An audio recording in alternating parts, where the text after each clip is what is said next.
اعوذ باللہ من الشیطان الرجیم بسم اللہ الرحمن الرحیم اللہم صل علی محمد وآل محمد وعجل فرجہم۔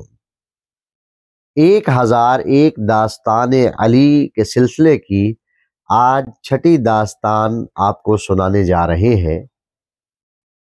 رسول اللہ صلی اللہ علیہ وآلہ وسلم سے جب مولا علی علیہ السلام نے اظہار خواستگاری کیا تو رسول اللہ صلی اللہ علیہ وآلہ وسلم نے مولا علی سے استفسار کیا، اے علی تمہارے پاس کیا ہے؟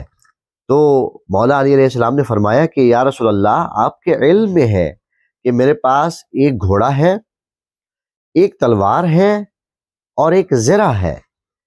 رسول اللہ صلی اللہ علیہ وآلہ وسلم نے فرمایا کہ اے علی تلوار تمہارے لیے بہت ضروری ہے کہ تلوار کے ذریعہ سے تم دشمنان رسول اور دشمنان خدا کے ساتھ جنگ کرتے ہو، جہاد کرتے ہو، اور اللہ نے تمہیں اسد اللہ قرار دیا ہے اور تمہاری تلوار کو سیف اللہ قرار دیا ہے۔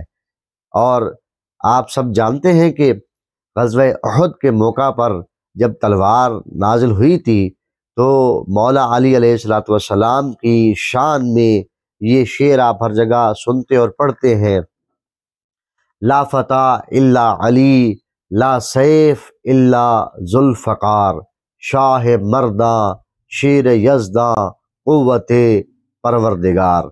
تو اللہ کے رسول نے فرمایا کہ تلوار کو رہنے دو، اور جو گھوڑا ہے وہ میدان جہاد میں بھی کام آتا ہے اور کسب معاش کے لیے بھی گھوڑے کی اہمیت ہے، اس کے اوپر سامان دنیا کو بھی لاد کے لایا جا سکتا ہے۔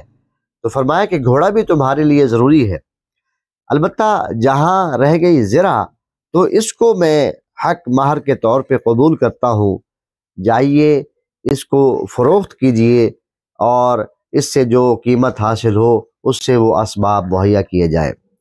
پھر اللہ کے رسول نے فرمایا اے علی آپ کے لیے خوشخبری بھی ہے۔ مولا علی علیہ السلام کے چہرے پہ مسکراہٹ آئی اور پوچھا یا رسول اللہ وہ خوشخبری کیا ہے؟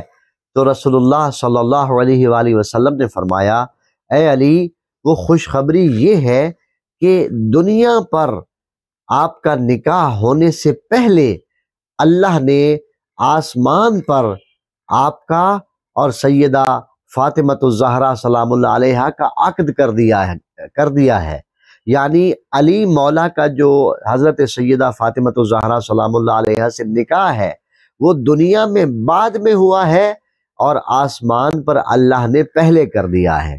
تو یہ وہ عقد ہے جو اللہ رب العزت نے دنیا سے پہلے آسمان پر فرمایا ہے۔